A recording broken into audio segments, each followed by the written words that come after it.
is Asia.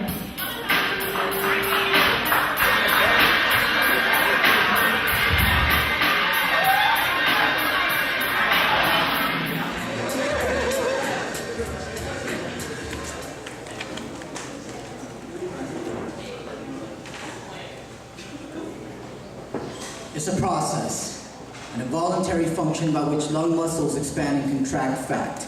The human body can't survive without oxygen. So natural, so basic that so often are we conscious of our lungs pumping, our chest heaving, never needing to be reminded that we're alive today because we're still breathing. But lately, it seems to have had to be more aware of this intake in my chest, having to manually manipulate the natural pattern of my breath. In times of pressure, in times of stress, sometimes the only solution I have left is to just breathe. Like when the bill collector calls me to schedule another payment, when I told the motherfucker yesterday that I didn't have the $100 to pay, and if I didn't have it then, well, God forbid, I would have it today, breathe. Like when I stop at Burger King, on the way home from a 9-hour shift, hungry because I had to skip lunch, and the only job that this pimple-faced kid at the drive-thru has is to make sure that my Whopper has no tomatoes, but now I'm plugging tomato particles out of my teeth, and my bitter breathe. Like when the bank charges me a $30 overdraft fee because of a $2 purchase.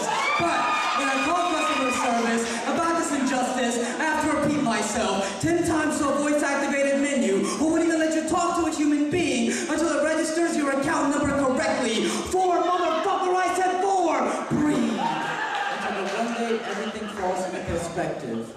Walking into my best friend's bedroom to find him seated on the floor by his wife's bedside, waiting for the chance that she just might wake in the middle of the night, whispering for a glass of water, and he'll get it for her, knowing she's too weak to get it herself in her type of condition. She lays in fetal position, cradles her bald head in complete submission, taking short breaths that cut the silence in the small incisions. He listens closely, entertains himself mostly by replaying the memories of days when her hair never ceased to grow, using those memories now to fight off the need to know that that's what chemo does to you. Imagine him sitting, waiting for the time to pass, fingers feeling the stubble of his own bald head, which he purposely shaved that morning just to make her laugh, wishing now that he could revert time and choose medicine instead of graphic design as a career path. But even that won't grant better answers, because with cancer, all you can do is remedy the symptoms and tend to her needs, then sit back in blind wisdom and just breathe. So precious, so full of life, that despite all of our trials, tribulations, and strife, I'm beginning to realize that nothing is more essential than the feeling of being alive. And struggle, well, that's just freedom waiting to unfold. And freedom